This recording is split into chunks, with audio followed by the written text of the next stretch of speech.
अनुज जानकी सहित प्रभु चाप बान धर राम। मम ये गगन इंदु इव बसौ सदा निहकाम। हे प्रभु, हे श्री राम जी, छोटे भाई लक्ष्मण जी और सीता जी सहित धनुष बाणधारी, आप निष्काम भाव से अर्थात स्थित होकर मेरे हृदय रूपी आकाश में चंद्रमा की भांति सदा निवास कीजिए। एवमस्तु करी रमा निवासा, हरसि चले कुंभज ऋषि पासा। बहुत दिवस गुरु दर्शन पाए, भय मोहि आश्रम आए। एवं अस्तु, ऐसा ही हो। ऐसा उच्चारण कर लक्ष्मी निवास श्री रामचंद्र जी हर्षित होकर अगस्त ऋषि के पास चले। तब सुतीक्षण जी बोले, गुरु अगस्त जी का दर्शन पाए और इस आश्रम में आए, मुझे बहुत दिन हो गए। अब प्रभु संग जाओ गुर पाही, तुम कहना था निहोरा नाई। देख कृपा निधि मुनि चतुराई, लिए संग बिहा से दो भाई। अब मैं भी प्रभु आपके साथ गुरु जी के पास चलता हूँ। इसमें हे नाथ, आप पर मेरा कोई एहसान नहीं है। मुनि की चतुरता देखकर कृपा के भंडार श्री रामचंद्र जी ने उनको साथ ले लिया और दोनों भाई हंसने लगे। पंथ का निज भगति अनुपा, मुनि आश्रम पहुँचे सुरभूपा। तुरत सुतीक्षण गुरु पर गयऊ, करि दंडवत कहत यश भयऊ। रास्ते में अपनी अनुपम भक्ति का वर्णन करते हुए देवताओं के राजेश्वर श्री राम जी अगस्त मुनि के आश्रम पर पहुँचे। सुतीक्षण तुरंत ही गुरु अगस्त जी के पास गए और दंडवत करके ऐसा कहने लगे, नाथ कौशलाधीश कुमारा, आए मिलना जगत आधारा। राम अनुज समेत बदेही, निस दिन देव जपत हूँ तेजेही। हे नाथ, अयोध्या के राजा दशरथ जी के कुमार जगदाधार श्री रामचंद्र जी, छोटे भाई लक्ष्मण जी और सीता जी सहित आपसे मिलने आए हैं, जिनका हे देव आप रात दिन जप करते रहते हैं। सुनत अगस्ती तुरत उठि धाये, हरि बिलो की लोचन जल छाये। मुनि पद कमल पर दो भाई, ऋषि अति प्रीति लिए उरलाई। यह सुनते ही अगस्त जी तुरंत ही उठ दौड़े। भगवान को देखते ही उनके नेत्रों में आनंद और प्रेम के आंसुओं का जल भर आया। दोनों भाई मुनि के चरणों पर गिर पड़े। ऋषि ने उठाकर बड़े प्रेम से उन्हें हृदय से लगा लिया। सादर कुशल पूछ मुनि ज्ञानी, आसन बर बैठारे आनी। पुनि करी बहु प्रकार प्रभु पूजा, मोहि सम भागवंत नहीं दूजा। ज्ञानी मुनि ने आदर पूर्वक कुशल पूछकर उनको लाकर श्रेष्ठ आसन पर बैठाया। फिर बहुत प्रकार से उनकी पूजा करके कहा कि मेरे समान भाग्यवान आज दूसरा कोई नहीं है। जान लगी रहे अपर मुनि वृंदा, हर से सब बिलो की सुख कंदा। जहाँ तक जितने भी अन्य मुनिगण थे सभी आनंद कंद श्री राम जी के दर्शन करके हर्षित हो गए। मुनि समूह बैठे सन्मुख सब की ओर, शरद इंदु तन चितवता मनहु निकर चकोर। मुनियों के समूह में श्री रामचंद्र जी सबकी ओर सन्मुख होकर बैठे, अर्थात प्रत्येक मुनि को श्री राम जी अपने ही सामने मुख करके बैठे दिखाई देते हैं और सब मुनि टकटकी लगाए उनके मुख को देख रहे हैं। ऐसा जान पड़ता है मानो चकोर का समुदाय शरद पूर्णिमा के चंद्रमा की ओर देख रहा हो। तब रघुबीर कहा मुनि पाई, तुम सन प्रभु दुराव कछु नाई।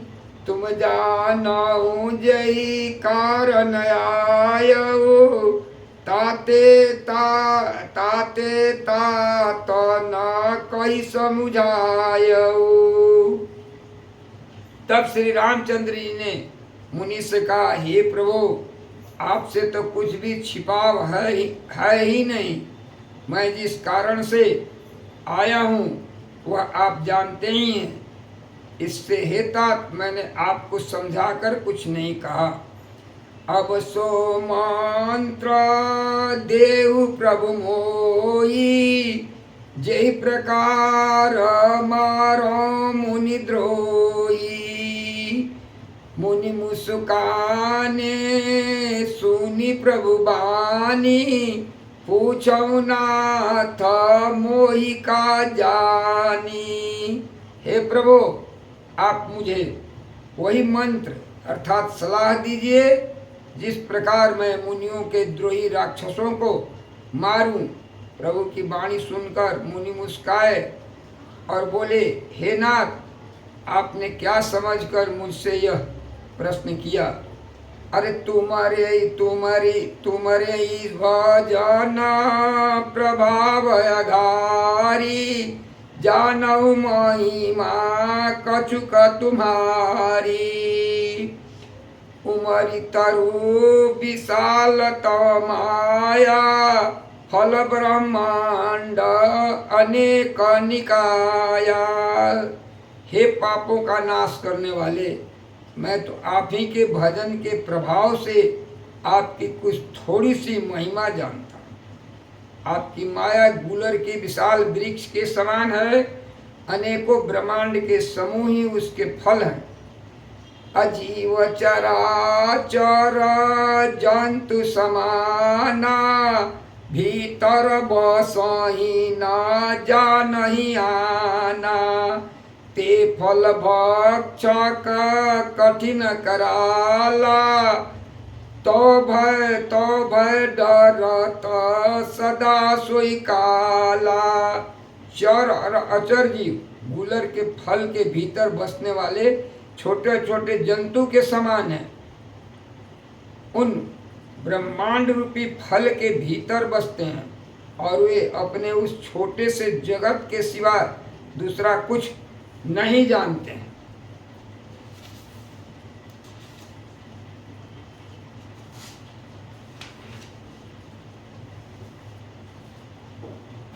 उन फलों का भक्षण करने वाला कठिन और कराल काल है।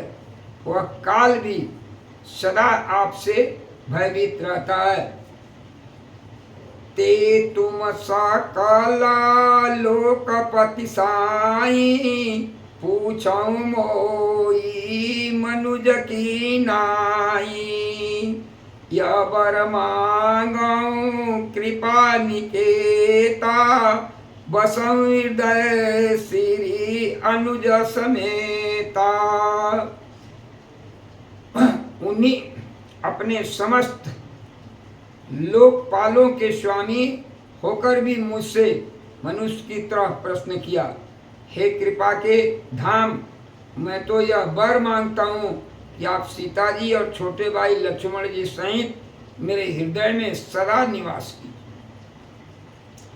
अविरल भगति विरति सतसंगा, चरण सरोरुह प्रीति अभंगा यद्यपि ब्रह्म अखंड अनंता अनुभव गम्या भजई जय संता। मुझे प्रगाढ़ भक्ति वैराग्य सत्संग और आपके चरण कमलों में अटूट प्रेम प्राप्त हो।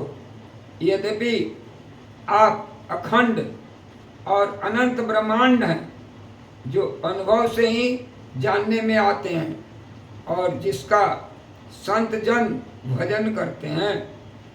असतरूप बखानौ जानऊ अफिरी फिरी सगुना ब्रह्मरति मानऊ संतत दासन देई बड़ाई संतत दासन देहु बड़ाई ताते मोई पूछऊं रघुराई। यद्यपि मैं आपके ऐसे स्वरूप को जानता हूँ और उसका वर्णन भी करता हूँ तो भी लौट लौट कर मैं सगुण ब्रह्म में आपके इस सुंदर स्वरूप में ही प्रेम मानता हूँ। आप सेवकों को सदा ही बढ़ाई दिया करते हैं। इसी से हे रघुनाथ जी आपने मुझसे पूछा है प्रभु परम मनोहर ठाऊं पावन पंच बटी तई नाऊं दंडक बाना पुनीत प्रभु कारहूं उग्र साप मुनि बर कर हारहूं। हे प्रभु एक परम मनोहर और पवित्र स्थान है, उसका नाम पंचवटी है। हे प्रभु आप दंडक वन को जहाँ पंचवटी है पवित्र कीजिए और श्रेष्ठ मुनि गौतम के कठोर साप को हर लीजिए। बास कराऊं रघुकुल राया अकी जैसा कला मुनि न परदाया चले राम मुनि आय सुपाई तुरत ही पंच बटी नियराई। हे रघुकुल के स्वामी आप सब मुनियों पर दया करके वहीं निवास कीजिए। मुनि की आज्ञा पाकर श्री रामचंद्र जी वहां चल दिए और शीघ्र ही पंचवटी के निकट पहुंच गए। गिद्धराज से भेंट भई बहुविधि प्रीति बढ़ाई गोदावरी निकट प्रभु रहे परन कुट छाई। श्री राम जय जय